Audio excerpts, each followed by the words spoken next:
Hello, everybody, and welcome to the Rocky Mountain MyREC Short Takes on Suicide Prevention podcast.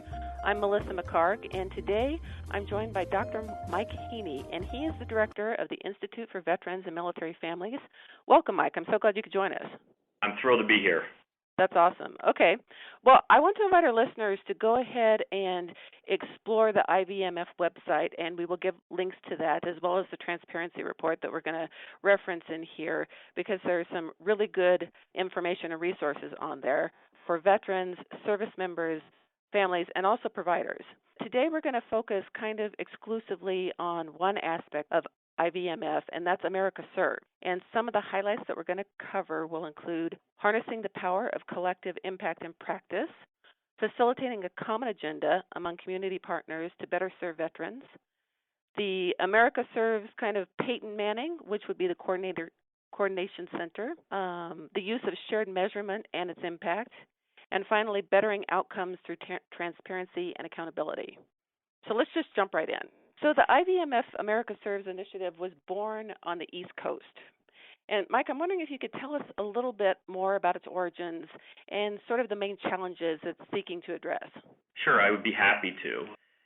Several years ago, the Institute here began working with community providers and in a way to help them better the services they provide, become more impactful and more efficient. And one of the things we realized is that essentially in many communities around America, the resources exist to serve veterans, military-connected families in a very holistic way, but at the same time, many of those resources are not put to that use, meaning that as opposed to a networked approach that provides full wraparound supportive services, really what you were getting, the veteran experience, if you will, was one that was very siloed and disconnected. And we began working in some small communities in upstate New York and throughout New England,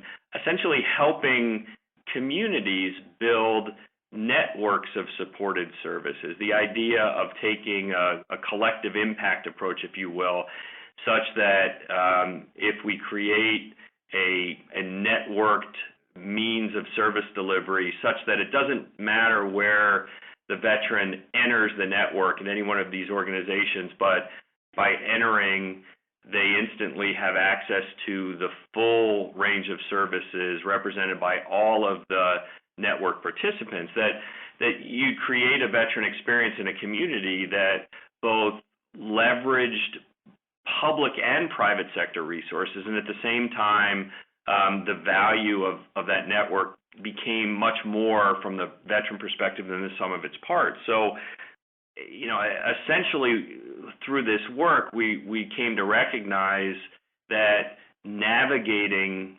the universe of services and resources available to veterans and military-connected families is actually one of the most significant challenges. And if we could shortcut that challenge by building out this networked approach to services and support, we would be supporting a real meaningful impact at the community level.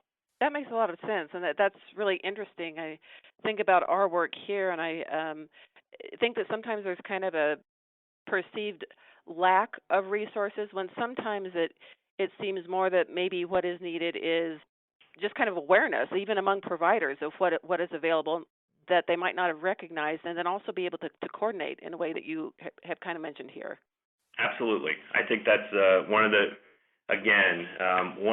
the real significant challenges, and I think a misperception often in this community is that we need to build more infrastructure to serve the needs of veterans and their families. I think in reality, what we need to do is better coordinate and position the infrastructure that already exists to most appropriately serve this community. And what we might find is that our challenge is really not an infrastructure problem, it's a navigation challenge.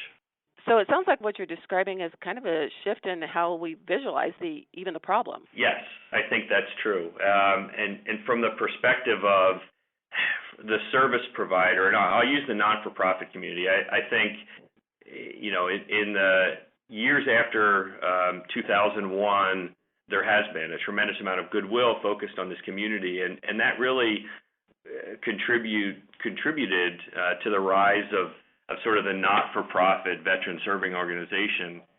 Today, there are upwards of 40,000 of those organizations created to look at what I would describe as very issue-specific, the majority of them anyway, issue-specific challenges.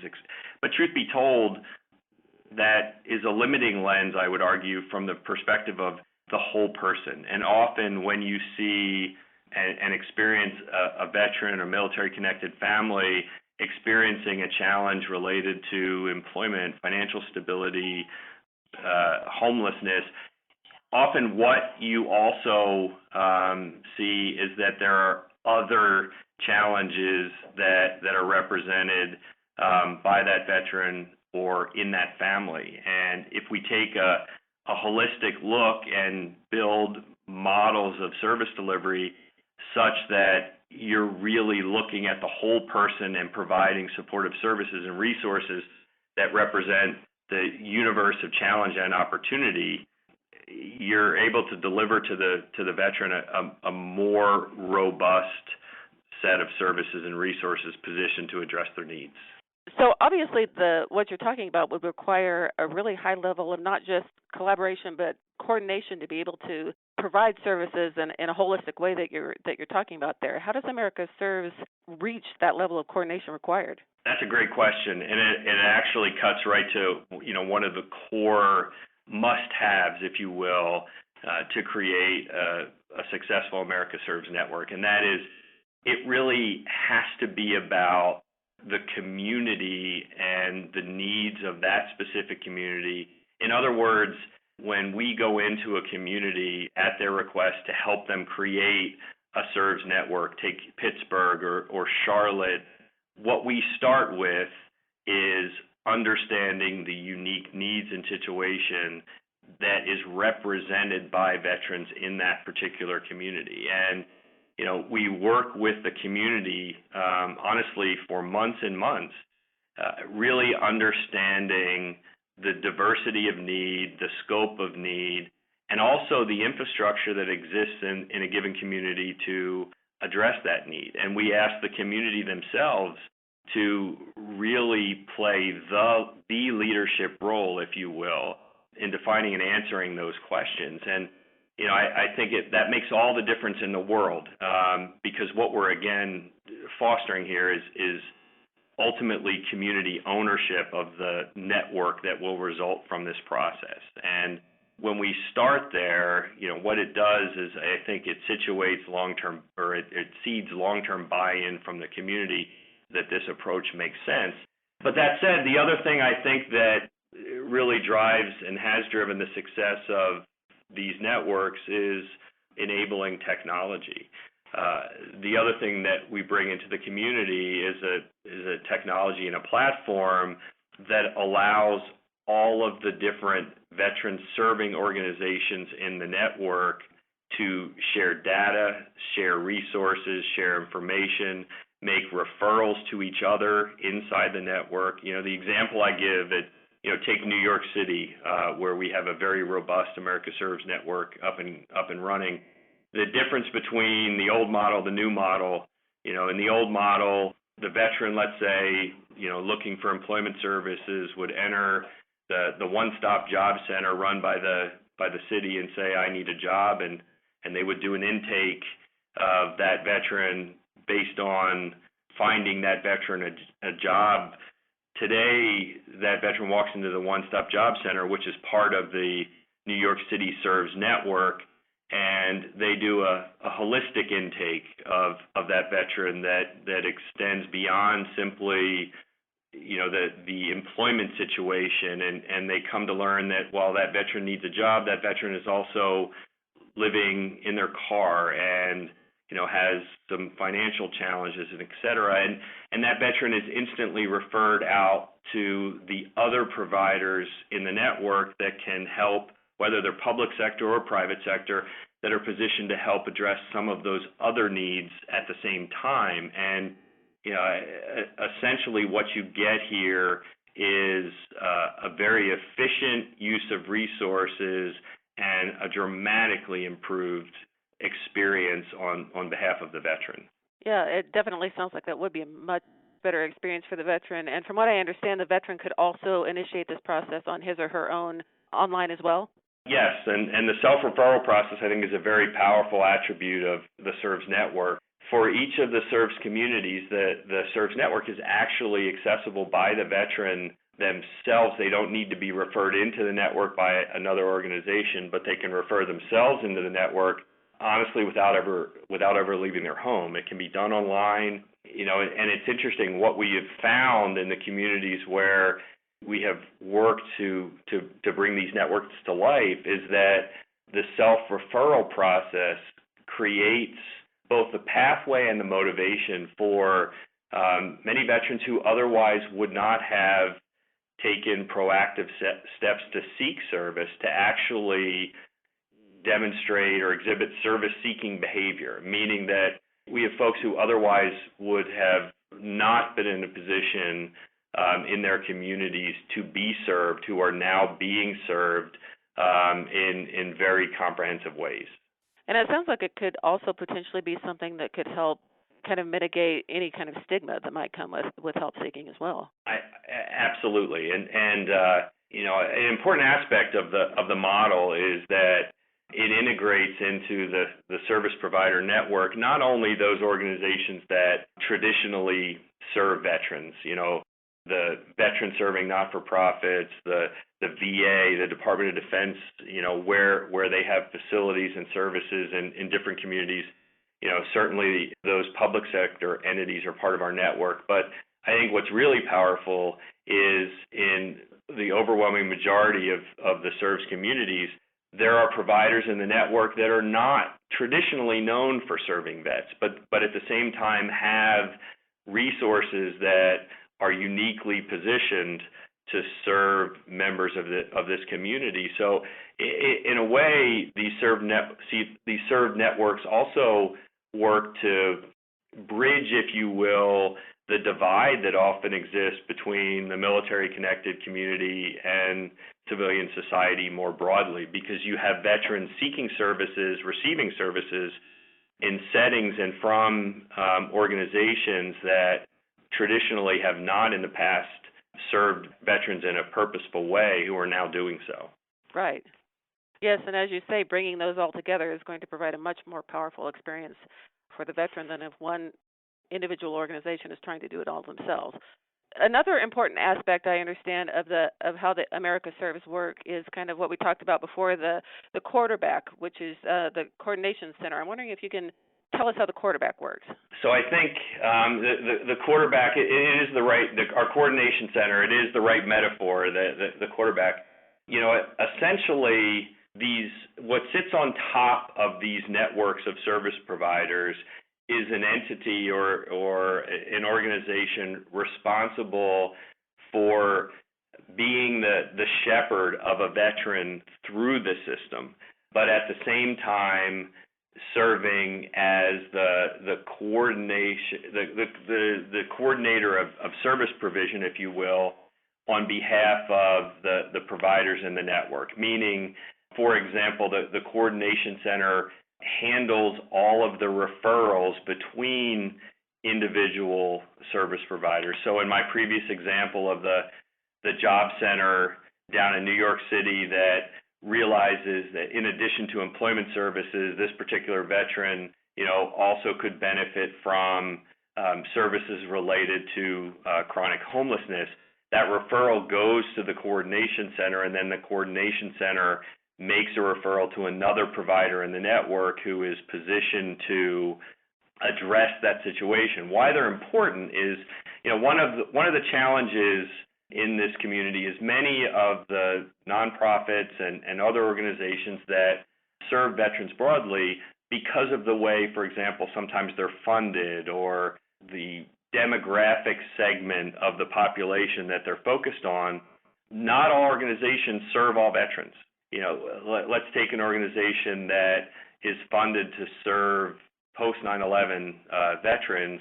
they're in a position, if they receive a service inquiry from a veteran that is not of the post 9/11 generation, to have to tell that veteran, in spite of the fact that we recognize you have a need, unfortunately, we cannot provide service to you because you don't fit, that particular category of veteran that we were chartered or that we're funded to serve.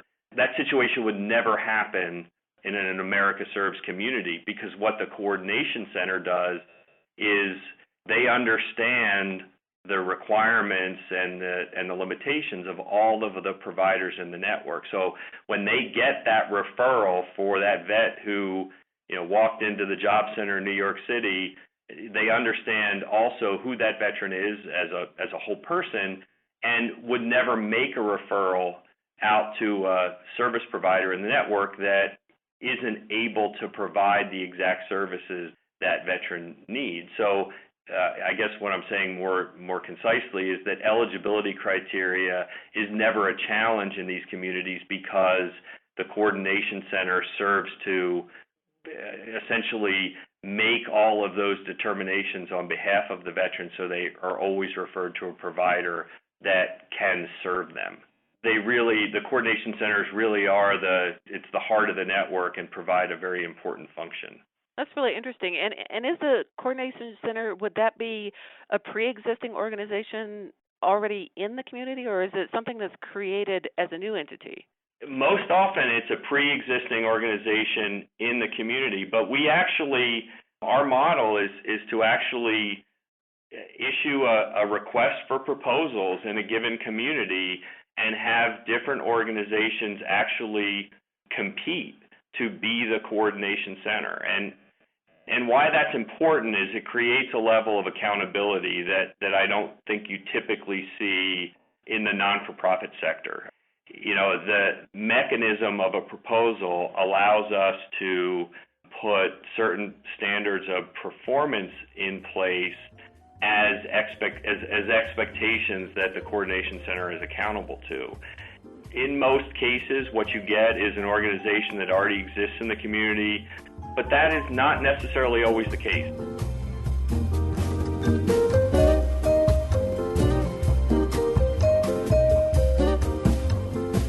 Well, let's talk about some of the outcomes. I've been really taking a look at the transparency report. I was very impressed by some of the outcomes that you are reporting in here. And another main component I think that's really important is the use of shared measurements. So I'm wondering if you could tell us a little bit about that and how collecting that common data benefits veterans as well as providers and communities. The fact that a networked approach allows us to really introduce robust measurement, performance measurement, is critical in the success of these networks. I often say when I'm in communities talking about the SERVES project that if you are a poor performing organization, you don't want to be part of an AmericaServes network, because if you are an underperformer, everybody is going to know it. Because what SERVES does is it brings outcome data very clearly to the surface in a way that's transparent to both veterans in the community, but also to other providers in the network. I use the example if the network average, let's say, in a given community from the time a veteran enters the network to when that veteran has been referred out to the organizations in the network and is being seen by those providers is, let's say that network average is 4.5 days, and you're the provider that is at 12.5 days. Everyone in the network is aware of your performance. And why I think that's powerful is it creates a competitive marketplace, if you will. The veterans and military family members seeking service understand who the high-quality providers are as a consequence of the data that is made available through the SERVES network.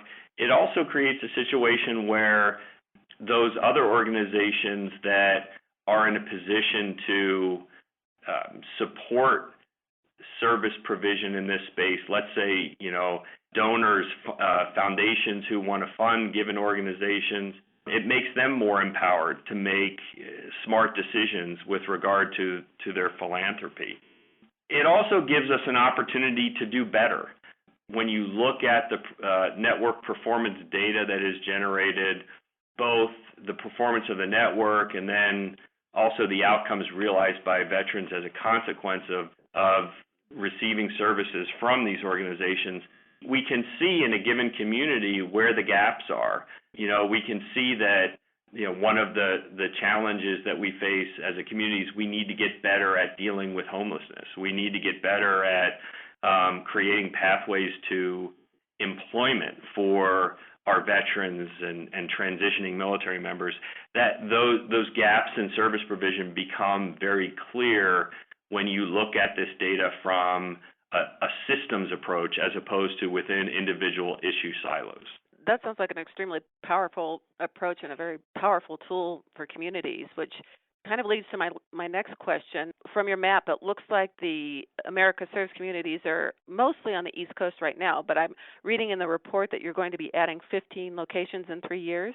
And I'm wondering what opportunities there might be for communities to get an AmericaServes in their location, like if Denver wanted one, for instance. The first thing I'll say is that, so our model is very community driven. And what I mean by that is we don't push a serves community on a given locality. The communities we're in are communities that we've been asked to come into and to engage in a conversation about serves. One of the things that I believe very, very strongly is that it is the wrong model for us to, for example, roll into a place like Denver and say, we're from upstate New York and we're here to help. I don't think that works very well.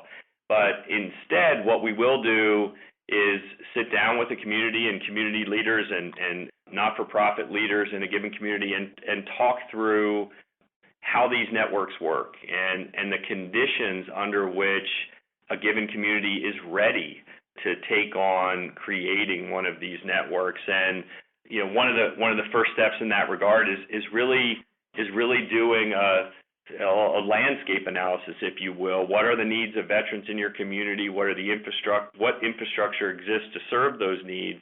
And to make an assessment if a networked approach, a systems approach like this really makes sense for a given community. And certainly the team at the Institute here is very ready, willing, and able to have those conversations in given communities.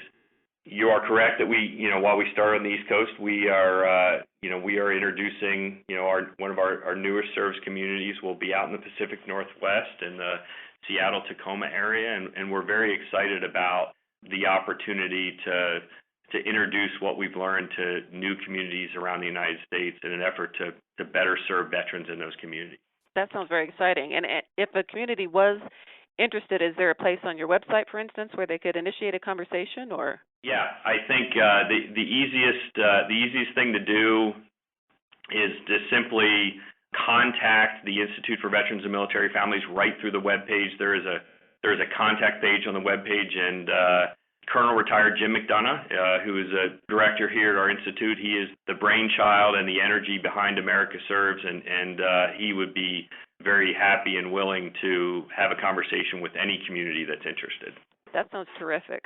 Well, I think that finally, I wanted to let our listeners know that in addition to what we're talking about today with AmericaServes, the IVMF website already does have some really terrific tools that should definitely be checked out. And one of them is the Veterans Strategic Analysis and Research Tool.